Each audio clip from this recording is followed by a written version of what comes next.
Hello my dear friends, कैसे हैं आप लोग। आज हम लोग देखेंगे कि फिजिक्स है क्या चीज। Physics is a branch of science in which we study about the nature and natural phenomena. ये डेफिनेशन, पर वास्तविकता में फिजिक्स है क्या। फिजिक्स एक फिलॉसफी की मैथमेटिकल ब्रांच है जिसमें फॉर्मूले, थ्योरीज है, वास्तविकता में फिलॉसफी। एरिस्टोटल ने 300 बिफोर बीसी में फिजिक्स के बारे में, फिलॉसफी के बारे में बहुत कुछ बताया। फिजिक्स में नेचर क्या है? The material which are present around us is nature. इसमें सॉलिड है, लिक्विड है, गैसेस है, ये नेचर है। एंड फिनोमेना क्या है? Every lighter bodies are bound to revolve around the heavier bodies. Electrons are bound to revolve around the nucleus. Moons of planets are revolves around the planet. Even our single moon, which is known as moon, revolves around the earth. Earth revolves around sun. Sun revolves around the center of galaxy. In this way, every lighter bodies are bound to revolve around the heavier bodies. In our own nature also, we are students are bound to revolve around the planets for the sake of money, for the sake of facilities. Planets are revolving around the officers. Officers are revolving around the leaders. Leaders moves towards CM, PM like this. After 5 years, CM, PM again comes to the stronger thing that is known as the people for the sake of vote. So, every weak lighter bodies are bound to revolve around the heavier bodies. This is nature and natural phenomena. क्योंकि nature के अंदर ही natural phenomena है। Every body falls towards that. Water falls from higher level to lower level due to the gravitation of Earth. This is a nature. And our own nature is very much similar to the nature which exists in the space.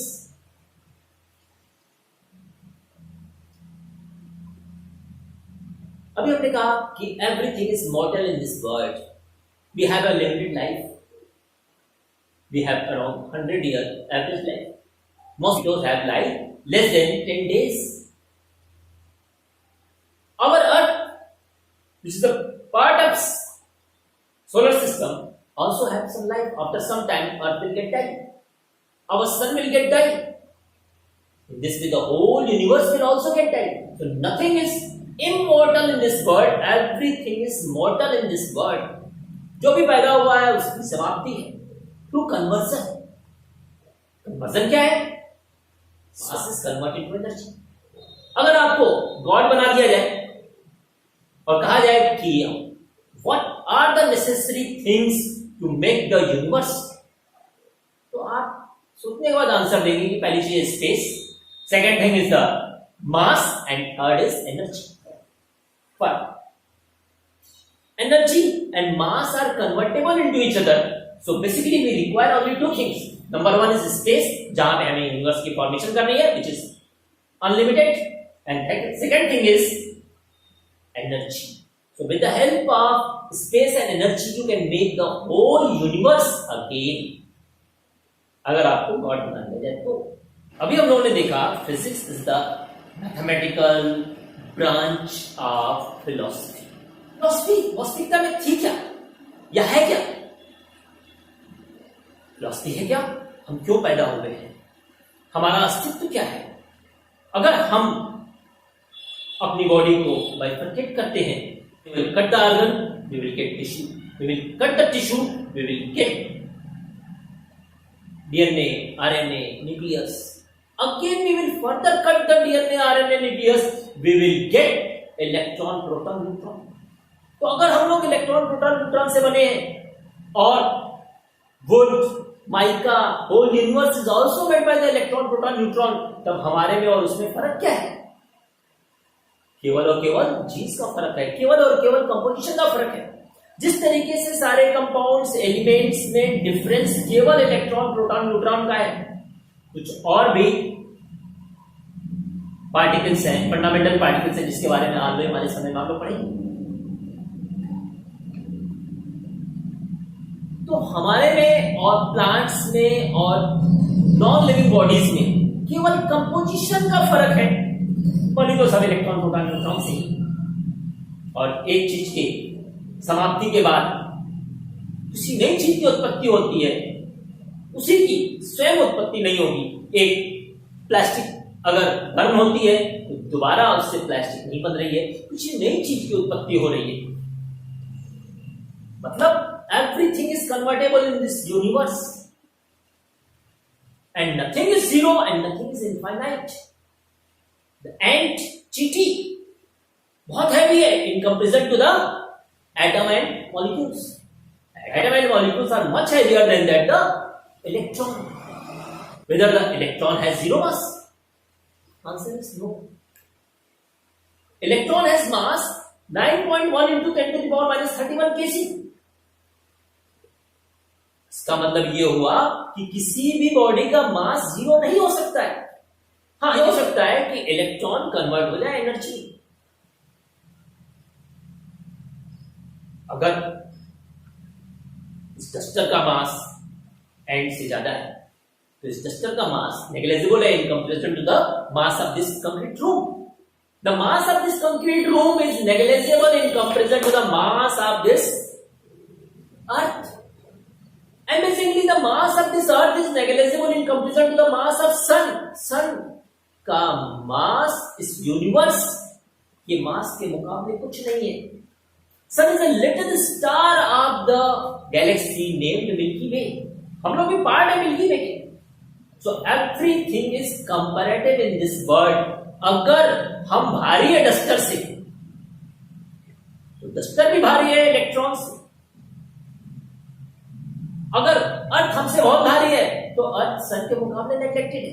So everything is comparative in this world, nothing is infinite and nothing is zero. Motion भी इसी तरीके से है। अगर हम लोग यहां पे रुके हुए हैं, दूसरे के रिस्पेक्ट में रुके हुए हैं, but the whole earth is moving around the sun with a very high speed, around 40 kilometre per second speed. तो अगर कोई आदमी हमारी स्पीड को अर्थ से बाहर से मेजर करेगा तब तो कहेगा कि बहुत फास्ट मोशन है। और अगर हम लोग दो लोग अगर उधर आमने सामने हैं तो एक दूसरे के रिस्पेक्ट में stationary. The speed of sun around the centre of galaxy is very much, so like mass speed is also comparative. कोई अमीर या गरीब भी है तो किसी के कंपेरिजन में है। कोई लखपति है तो करोड़पति के मुकाबले कुछ नहीं है, और कोई करोड़पति है तो अरबपति के मुकाबले वो कुछ नहीं है। पर अपने रेंज में वह सब कुछ है, अपने कंपैरिजन में वह सब कुछ है। So remember it, nothing is zero, nothing is infinite, everything is comparative in this world. इसी के बेस पर हम लोग की यूनिट्स भी बनी है। छोटी डिस्टेंसेस को नापने के लिए छोटी यूनिट्स है और बड़ी डिस्टेंसेस को नापने के लिए बड़ी यूनिट्स है। Politics is the art of possibilities, कि कितने पॉसिबल तरीके से हम चीजों को कर सकते हैं, यह हमें पॉलिटिक्स में बताया जाता है। And science is the art of solubility.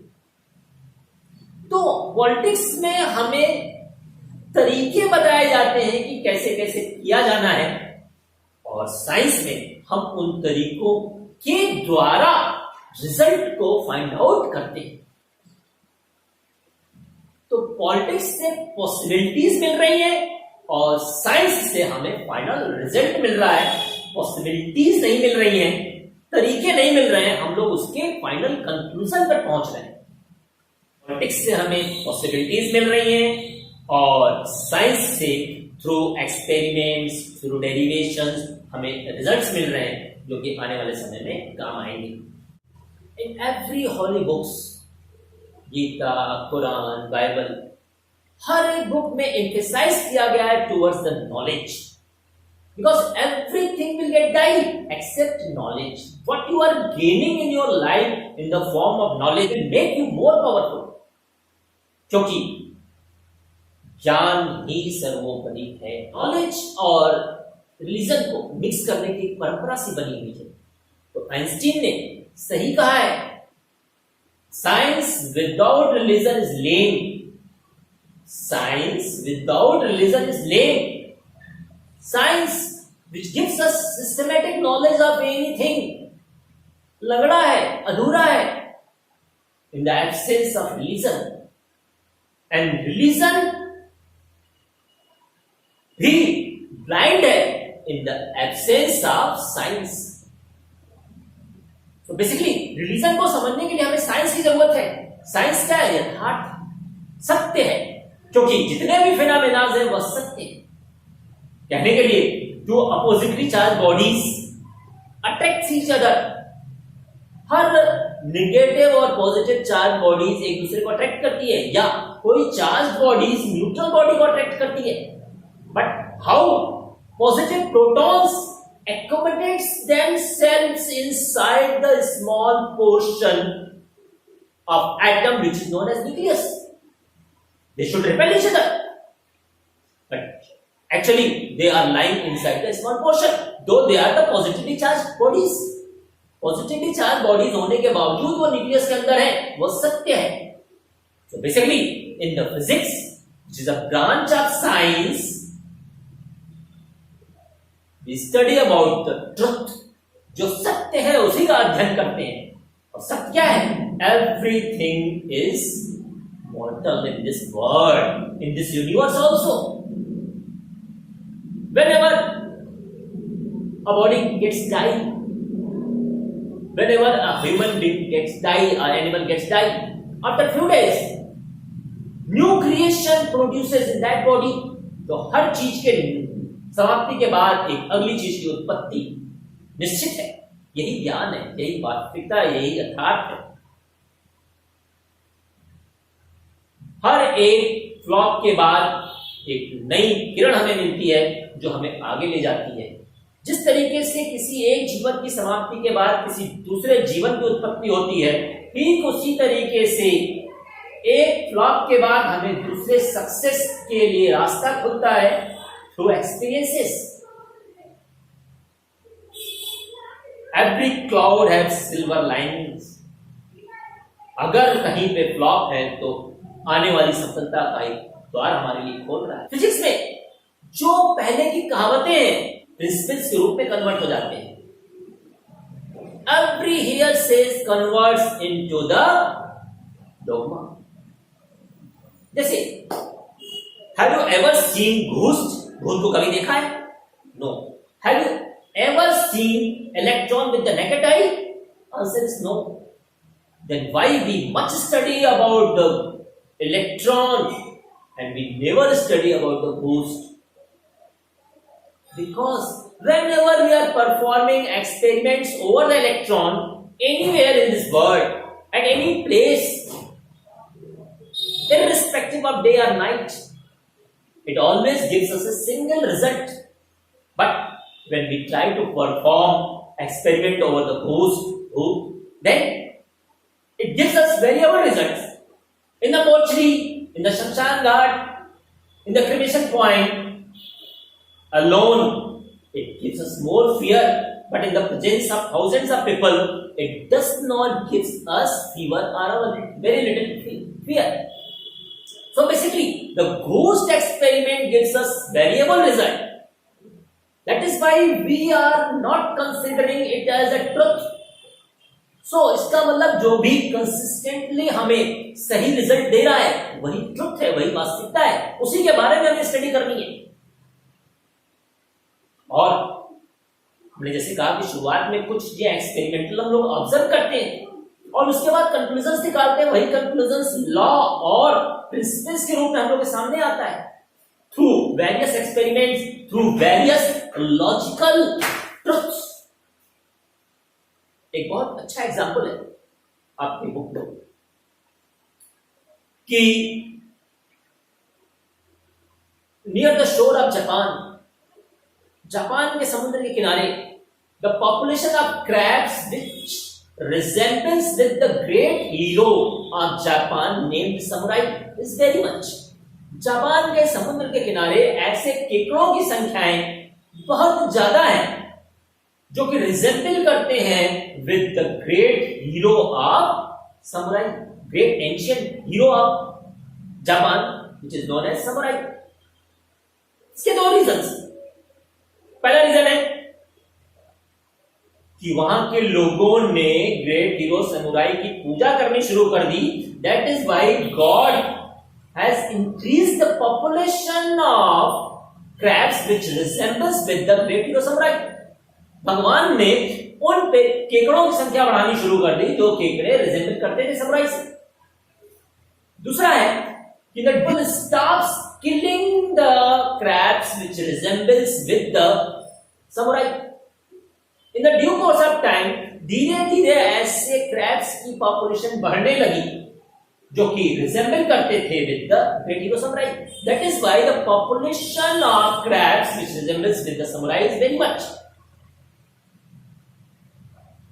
थोड़ी सी बुद्धि लगाएंगे तो आप कह सकते हैं कि नेचुरल वे में जो सेकंड वाला आंसर है वो ज्यादा ऑथेंटिक है देन द प्रीवियस वन, क्योंकि जब हम किसी चीज को मारना बंद कर देंगे तो धीरे धीरे उसकी पॉपुलेशन बढ़ेगी। तो यहां पे लॉजिक काम किया। तो इस तरीके के बहुत सारे लॉजिक्स की हेल्प से हम लोग प्रिंसिपल्स की फॉर्मेशन करते हैं। आइंस्टीन ने सही कहा है कि every incomprehensible thing in this world is basically comprehensible. अबूझ चीजें जो भी हमारे पास है वह वास्तविकता में बहुत ही आसान है। इसमें हम ऐड कर रहे हैं अगर कोई बताने वाला मिले। Nothing is very absolute, very difficult. हर सत्य बहुत आसान होता है। Every truth is simple. It does not require any fashionable thing over it. मैं जो भी चीजें बता रहा हूं, all these lie in your NCERT book, in your private book. In this physics, we will study about the motion, measurement, dynamics, kinematics, light, optics. कई चीजें आप लोगों ने देखी होंगी कि हॉल जब खाली रहता है तो आवाज गूंजती है, हॉल जब भरा हुआ है तो आवाज कम गूंजती है। जब अकॉस्टिक्स ऑफ बिल्डिंग में आप लोग पढ़ेंगे, सिनेमा हॉल्स में हॉल की ऊपर की छत थोड़ी सी पैराबोलिक फॉर्म में होती है, जिसके कारण जो भी साउंड वॉल से रिफ्लेक्ट हो रहा है वह कम से कम हो, और वॉल और छत रफ होती है ताकि साउंड के जो भी वेव्स हैं उनको वो अब्सॉर्ब कर ले।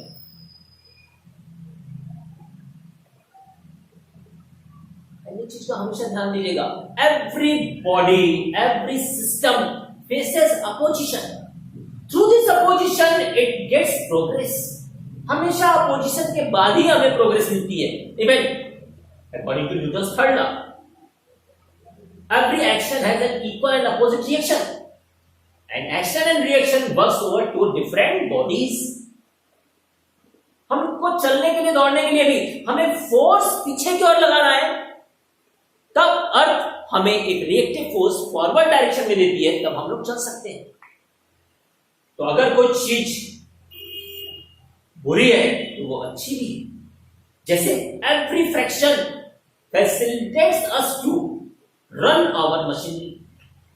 फ्रिक्शन से ही हमें मशीनरी का रन मिलता है, पर बहुत ज्यादा फ्रिक्शन हो जाने से हीट प्रोड्यूस होगी, वियर एंड टियर होगा, हमारी मशीनरी खराब हो जाएगी। So every time we should have systematic average friction, average opposition. Without opposition we cannot run. Opposition is necessary for us. क्योंकि अगर opposition नहीं है तो हमारी प्रोग्रेस का पता नहीं चलेगा, और इवन हमारी प्रोग्रेस होगी भी नहीं। This gives through the physics, which is a branch of science.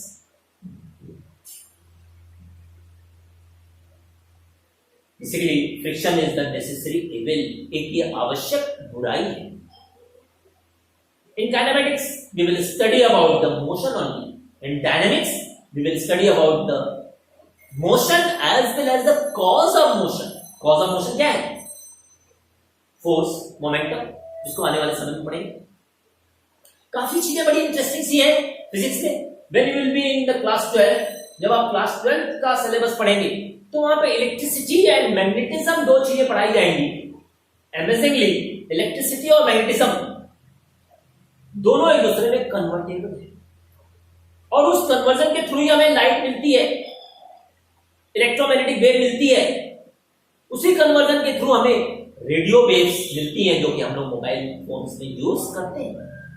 तो बेसिकली जो भी हम लोगों के पास सिलेबस है वह इस तरीके से बना हुआ है ताकि आप इन्वायरमेंट की नॉलेज को ज्यादा से ज्यादा गेन कर सकें। 11th में heat, thermodynamics, waves, oscillations, gravitation, rotational motion, there are so many things in this 11th class syllabus. In 12th class syllabus, we will study about the electrostatics, in which we will study about the forces, electrostatic force, which is also known as weak force, and the strongest force which is present in our space is the nuclear force, which works between the two nucleons inside the nucleus only. Nucleons are what? Proton and neutrons, which are lying inside the nucleus, are basically nucleons. और उसके अंदर केवल और केवल attractive force काम करता है, ये स्ट्रॉन्गेस्ट फोर्स है। It is 10 to the power 39 times more stronger than the gravitational force. तो सबसे वीक फोर्स क्या है? Gravitational force. सबसे स्ट्रॉन्गेस्ट न्यूक्लियर फोर्स, सबसे वीक ग्रेविटेशनल फोर्स। तो उसके बारे में हम लोग डिटेल में पढ़ेंगे। कुछ और चीजें भी पढ़ेंगे कि इलेक्ट्रिसिटी में, प्रॉपर्टीज ऑफ मैटर में, whenever we apply force in the outward direction, regaining force works in the opposite direction. Elasticity क्या है? It is the property of matter by virtue of which the body tries to regain its actual position after removal of force, deforming force. Under the limit, पता पड़े आपने body को पकड़ खींच दिया, दो पार्ट में डिवाइड हो गई, इसलिए तो वापस आई नहीं। तो यहां पे इस बात का ध्यान देना है कि अगर कोई भी इलास्टिक बॉडी है, उसके ऊपर हम लिमिटेड अमाउंट का फोर्स लगा रहे हैं, तो अंदर की ओर फोर्स लगा रही है। पर इंटरेस्टिंगली, जैसे हम लोग पढ़ते पढ़ते बोर हो जाते हैं, पढ़ते पढ़ते थक जाते हैं, ठीक उसी तरीके से इलास्टिसिटी भी इलास्टिक फटिग चीज रखती है, एंड डिले इन इलास्टिसिटी के कारण उसकी अपनी इलास्टिसिटी कुछ लूज होती है। अगर हम किसी भी रबड़ बैंड जो कि इलास्टिक है उसको 40-50 बार खींचे छोड़े रिपीटेड फोर्स लगाएं और उसको रिमूव करें, तो it will get back in its actual position by taking some time. इसका मतलब उसमें इलास्टिक फटिग आ गई, and it will lose some elastic property too. इसका मतलब उसमें इलास्टिक डिले आ गया, इलास्टिक आफ्टर इफेक्ट आ गया। तो अगर हम लोग पढ़ के बोर हो रहे हैं या थक जा रहे हैं, तो बहुत नई चीज नहीं है। गॉड गिफ्टेड इलास्टिसिटी में भी इलास्टिक फटिग है, इलास्टिक आफ्टर इफेक्ट है। तो अगर हम लोग बोर हो जा रहे हैं, थक जा रहे हैं, तो थोड़ा सा गैप देंगे और उस गैप के बाद हम लोग फिर से नई शुरुआत करेंगे। ठीक उसी तरीके से जैसे इलास्टिसिटी में हम लोग जब फोर्स लगा के उसको छोड़ते हैं रिपीटेडली 40-50 टाइम, तो थोड़े टाइम के लिए वह अपनी इलास्टिसिटी को लूज करता है, फटिग आ जाती है उसमें, पर after some time it get back in its actual position. आने वाले वीडियोस में हम लोग कुछ और भी इंटरेस्टिंग चीजें देखेंगे। Okay, have a nice day.